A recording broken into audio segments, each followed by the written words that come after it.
welcome to Premier Scene. I'm Claire Bueno as we reveal who's behind the mask at the UK premiere of The Lone Ranger. God, look at you, city boy. Why would you ever want to come back here? It's my home. Tonto for me was a kind of a combination, of how do I take a character that needs to be funny or entertaining in some way, and but also put in my personal salute to the Native Americans and portray them with a dignity and a gravity, befitting a warrior. So that was really my biggest challenge, the tightrope between gravity and humor. Little brother, I hereby deputize you a Texas Ranger. Stats. The Lone Ranger does seem a reluctant hero when we first see him in the film. Is that how you envisaged him? Yeah, he's a little bit of a reluctant hero. He's a little bit of an unfit hero, but at the same time, he's the only person who's willing to stand up to the injustice that's happening, and sometimes that's really good to see. And you've got, obviously, Tonto and the Lone Ranger. They seem like chalk and cheese. So what do you think unites these two people? I like that expression, like chalk and cheese. It's good. Sorry. So, no, what do you think unites these people? Because they are so different. They are very different. And in the beginning, they are literally chained together. And by the end, they're figuratively chained together because they are both alone. They have nothing else but each other. And as soon as they realize that, they form a perfect team. It was great. I mean, it was great from the first second. He was not only the perfect choice, but a great guy, So I believe the building of our relationship is poured out onto the screen. To the outlaw, make no mistake, law and order has come to the West. It's a nice hat, by the way. They didn't have a bigger one? Now, what was it about the relationship between Tonto and the Lone Ranger that you personally wanted to explore? Well, I just think coming at it from Tonto's perspective, really, and not making him the sidekick so much, and they sort of give us an opportunity to explore this. It was always going to be an origin myth, but to sort of take the apprentice-master relationship and say the apprentice has sort of created the master, if you will, and that's something that, maybe we've all heard the story of the Lone Ranger, but they got it wrong, and this is from the guy who was really there. And for you as a director, it was important to make your actors do as many stunts as possible. So what benefit do you feel and realism does that bring to the film?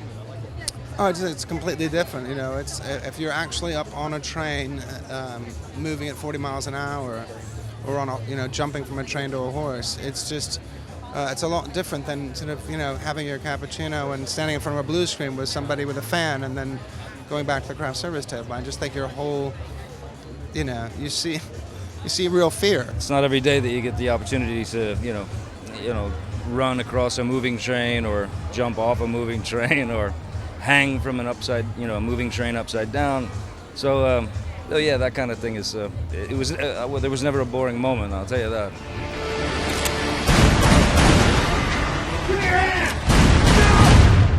You've got Gore and Johnny working together again. So is that a very exciting prospect for you as a producer? Well, anytime you get Gore and Johnny together, it's very exciting. They're both brilliant actor and a brilliant director, so it's a good combination. And we're in the Wild West. Do you think that the American history kind of lends itself more to the big action movies, say, than the British ones like Sense and Sensibility, for instance? No, I think it's just a good epic movie, and epic movies, can be made in England or in America. So, it's got a lot of romance and humor and fantastic action. But we can make those pictures anyway. They don't have to be made in America. And with regards to the action, Gore wanted his actors to do as many stunts as possible. So for a producer, is that a big risk, especially when you're dealing with somebody as big as Johnny Depp? Scared me half to death, but it certainly didn't scare him. So more power to him, but I hated watching it. From the great beyond, a vision told me a great warrior would help me on my quest. One who has been to the other side and returned. All I know is that a man killed my brother. If we ride together, we ride for justice. Justice is what I seek. Your character, he has the most amazing costume. Yeah. How do you, as an actor, get into the mindset of a man that likes to wear flowery hats? I don't know. I think I was there when I was already. No, I don't know. I mean, look, I dress up for a living anyway, so it's not hard to imagine how someone else can want to enjoy it. I mean, he don't know. He plays by his own rules. He's a strange little fish, really. I thought of him as a sort of clown with an ice pick. He's somehow really sweet, but somehow terrifying at the same time. And so it was really fun, and it was a brilliantly written part, and me and Gore just enjoyed. There's so many elements of this film. There's really heartfelt, brilliant, there's dramatic stuff, there's really like beautiful human elements and storylines, and there's incredible action, and there's comedy, and there's the landscape, there's so many elements, and I think my element was to provide some weird, nasty, tweaky, baddie cowboy in the mix, and that was fine by me. It's interesting because you say that they're like he's a baddie, but are these outlaws really bad, or are they just survivors? Well, look, that's a good question. I mean, one person's baddie is another person's goodie, isn't it? So, that's for you to decide. But were they really baddies? Yeah, I mean, in some ways, I would think so. I wouldn't. Let's do this. I'm looking for a man. He was in about a week ago. Paid me with this. You find traitor. You find the man who killed your brother. Now, there's some lovely scenes played out with yourself and John Reed. There's a real connection there. And are you under kind of what the backstory is? How did you discuss that with Armie? Well, we did it actually. Gore was really insistent that is the heart of the film, that you have to believe in that in order for the rest of the film to work. So we sat down with James Bladesdale, who also plays Dan Reed, and Armie, who plays John Reed, and discussed that relationship and that back history. So even those small scenes we have, really trying to eke out as much as we can of the backstory and give you guys more to sort of watch. And it's a period piece, very different to the period pieces that we have because there's a lot of action involved here. So physically, how demanding was that, considering as well you're dealing with a costume that's... It was hot, it was hotter than this, and then you have corsets and layers of, skirts. So, it was hot, but I loved it. I mean, I've never done stunts before, and to throw myself off things and to be hung upside down and to be like falling on horses backwards was... I loved it actually. I really quite enjoyed it. Did you think as well that your character was also part of the motivation of John Reed's character? Yeah, I think so. I mean, obviously he has to have a driving force at the end to sort of also, take revenge for his brother's death, but also protect Rebecca and her son. What you realise through the film is that she can sort of protect herself. She's a bit of a survivor. So, but he does. He goes out. He needs to do that for his brother and for him. He loves Rebecca. I'm going to show you something. What could you buy with all that? A country, Captain. Who controls the railroad, the cavalry, everything. If these men represent the law, I'd rather be an outlaw. That is why you wear the mask. Was it interesting for you, Tom, exploring what men will do for greed and power within this film? Oh, yes. Can you elaborate a learned little? a lot.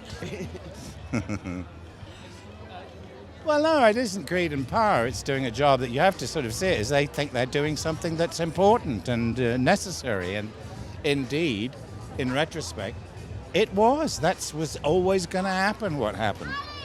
So, and you can't play that. You can't play, bad guy. You have to play, I am doing this for the sake of money And greed and power. Yeah. Was a ranger riding a white horse. Got some lunatic Indian with him. They're coming for you. Scared, aren't you? You should be. Now, you guys were tasked with a very exciting project, weren't you? Yes. So tell us more about that. They asked us to get involved and remix the William Tell Overture, which is obviously the theme song, and we said yes straight away. How can we turn that down? How were you first approached about the project then? They just gave us a phone call, really. Called us up and said, would you be up for doing it, coming for a meeting? And we're massive fans of Johnny Depp, massive fans of Lone Ranger, and love the music, so we were just really excited to be involved. So as musicians, how do you then start to approach breaking down the overture and then bringing something new and contemporary to it? You know what? It's like it reminded us of the Wild West. It was like no holds barred. We went in, thought we're gonna pull out all the craziest ideas we've ever had, and actually the overture itself it's a pretty crazy piece of music. So it was pretty straightforward. Believe it or not, it was actually one of the easier things that we've done. And it's playing right now as well, which is exciting. This is great. Yeah. Well, it must be incredible to think that your music, or what you've done, is now here premiering, along one of the biggest blockbusters this year. Yeah, I mean, as pop producers, we play on the radio and we work with artists, but this is a whole different sort of thing for us, sort of the movies and premiere. So it's just really exciting. So with it being a completely different process for you, were you privy to the script, or what were you given maybe as kind of like pointers as to the direction the music went in? They showed us a few sort of choice moments from the film, and then obviously gave us the music, and they just gave us free rein, which is for Disney is pretty amazing, really. They said go and do whatever it is that you do. Now you're here for a very special reason, aren't you? I'm here with these fantastic headiners and milliners who have been commissioned by Disney and with the Lone Ranger to create fantastic individual masks, bring their own thing to the iconic masks and makeup of Johnny Depp and the Lone Ranger and all that. So were the designers given any kind of prerequisites, or were they allowed to let their imagination just run wild? They just could do really whatever they wanted to do, and I know their imaginations would run wild. I mean, it's amazing. We've got, a tailored hat here. We have lattice work there. We have tailored hat with crin here. We have funny eyelashes there, and this amazing one on Aurora, which is a veil with rhinestones applied. So, or are they real diamonds? Can I ask what inspired? What was the inspiration behind each piece of work? So this piece was based on the Tonto character, and playing around with the crow, but just making it quite extreme. Thank you very much. Thank you. And Aurora? Hi. So my mask is inspired by the spirits of the Wild West, like the ghost of Mother West, sort of thing. Tonto, the character Tonto, his Comanche warrior voodoo spirit, and the idea of conjuring like, intoxicated spirits as well. So a bit of both, really. Thank you very much. Thank you. Thank you. As Stephen said, the eyelashes, the hi-ho Silver's eyelashes. Thank you very much. So I'm a massive fan of the Stetson and the shape of that, so I've taken that, made it taller, a bit sexier, a bit more feminine. Thank you very much. Hi. It's quite simply about the Lone Ranger, this one, so a little bit of the Lone Ranger, a little bit of me, so yeah. Thank you, and not forgetting your good self either. I'm not a milliner. You're not a milliner? Oh, But she's wearing a fantastic mask. I'm just wearing his fantastic mask. And what inspired you with the mask? It's just all the things from the film, really. It's the shape of the wings and the headdress, and it's just red carpet glamour. And is there a lot to be said as well that you've been approached as a British person to come and represent the UK in this? Yeah, I mean, what's America, what's Britain? It's all part of the same big thing. So, but I know the people at Disney. I know Johnny Depp. I've made hats for him in the past. He's a great hat wearer, so it seemed to be a sort of a natural marriage.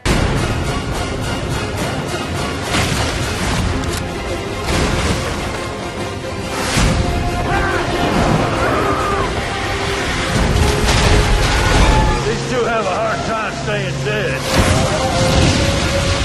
Well, there was no horsing around at the UK premiere of The Lone Ranger.